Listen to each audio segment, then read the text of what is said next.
Welcome to this week's edition of Endocrinology Updates, covering the latest breakthroughs, brought to you by Lucid Quest. GLP-1 receptor agonists have shown superior cardiovascular protection compared to metformin in women with PCOS. A large-scale real-world study across 60 institutions over 3 years revealed a 17% reduction in arrhythmia risk and a 22% decrease in thrombotic disorders among GLP-1 receptor agonist users.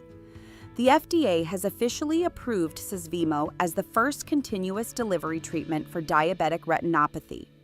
With only one refill every 9 months, over 80% of patients in the Pavilion trial achieved at least a 2-step improvement in diabetic retinopathy severity after 1 year.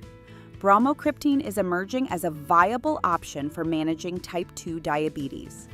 A meta-analysis of 18 randomized controlled trials revealed consistent reductions in HbA1c and fasting glucose. While heterogeneity was high, the data support its role for patients who are intolerant to conventional therapies. In orthopedics, advanced imaging studies show that a high-riding patella, known as patellar alta, is frequently observed in ACL reconstructed knees. This anatomical shift is associated with altered contact mechanics, potentially contributing to the development of patellofemoral osteoarthritis. On average, the patellar tendon was found to be 9 millimeters longer in both ACL reconstructed and contralateral knees. Orforglipron, an oral GLP-1 receptor agonist, is demonstrating strong efficacy in type 2 diabetes management. This new therapy offers the dual benefits of blood sugar control and weight loss without the need for injections. A redesign of gestational diabetes care in the Netherlands has led to significant improvements. The initiative resulted in an 85% reduction in specialist referrals, a 47% drop in insulin therapy initiation, and nearly 10% lower costs, all while maintaining stable clinical outcomes and increasing patient satisfaction.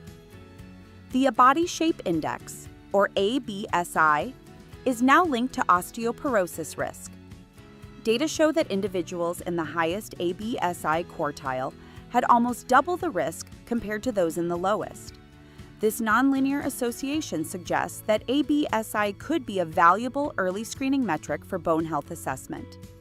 Insulin resistance, particularly measured via triglyceride glucose-based indices, is now associated with an increased risk of knee osteoarthritis.